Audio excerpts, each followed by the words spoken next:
Hello YouTube, I'm Jack Clark, the Eagles Cadet, coming to you with another video.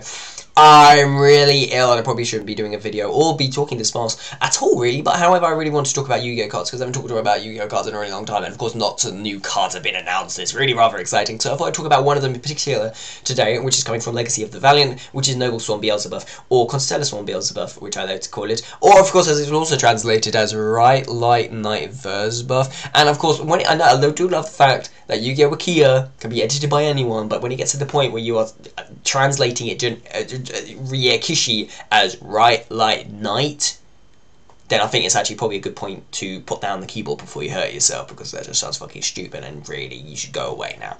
But of course, if you want to find more information on this card, there'll be a link in the description to go to Noblswarm Belebuth. So for those of you who don't know what Noblswarm Belebuth does, it is a light fiend monster, rank 4, and of course has 1900 attack and 0 defense. It requires any 2 level 4 monsters, and its effect is as follows.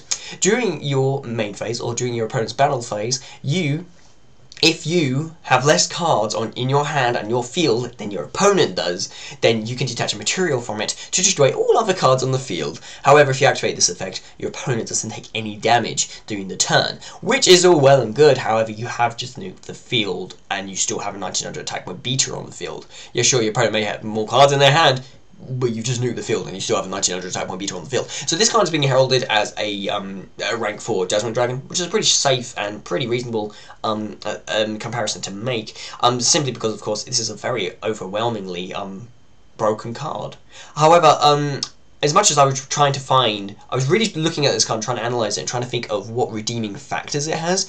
And I think there's one really quite potent one, which is the fact that this is going to be one of those cards that gives the lesser decks a little bit more of a fighting chance. I mean, of course, this format is dominated by Dragon Rulers. Last format is dominated as Dragon Rulers. Dragon Rulers aren't as bad as they were last format. However, what was the problem with Dragon Rulers is that actually one Dragon Ruler has 3 effects which allow you an unprecedented amount of advantage and reuse out of the card. So actually, if you get rid of Dragon Ruler, it's not going to be gone for long, and there are a multitude of effects you can use with it to use in a conjunction with a multitude of other cards.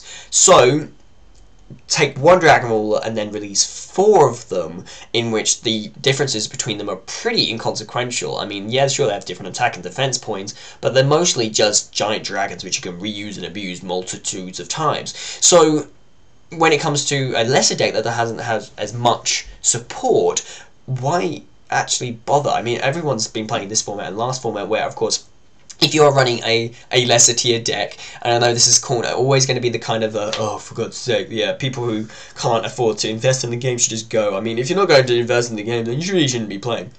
But that's not what Yu-Gi-Oh! Is. Lots of people want to play, and actually lots of people want to feel validated when they play and not actually have to go up against Dragon Rulers every time. They want to feel that they have a chance. So as much as this card looks very, very broken just by principle, and I'm not going to dispute that it's not broken, it's kind of a necessary evil, so to speak, quote unquote. Don't actually quote me on that though. So being able to nuke the entire field, of course, rank 7 decks being the main deck, that is what is being the main focus of what most top tier decks are. So of course they've got Dragosag, they've got Big Eye, they have a multitude of Dragon Rulers, and they have many other stuff, which means that they can do very well, and of course are very highly supported. However, a lot of other decks, of course, mostly will have access to rank 4s. Most decks have access to rank 4s apart from rank 7s. So actually giving a rank 4 that of course can nuke the field, just like Dragon Rulers can, because of course they do have access to Black Rose and other Synchros and lots of other cards. They have so much utility. Giving Xyzes another card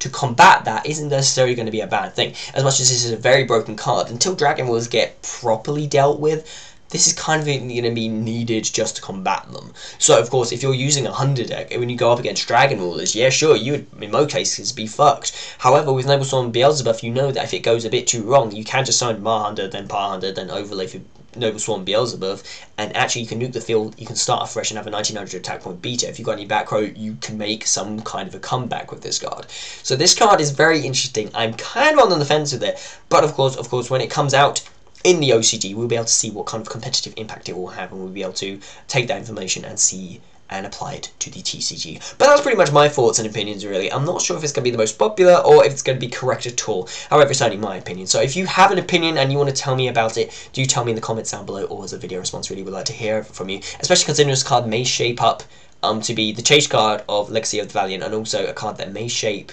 future formats to come.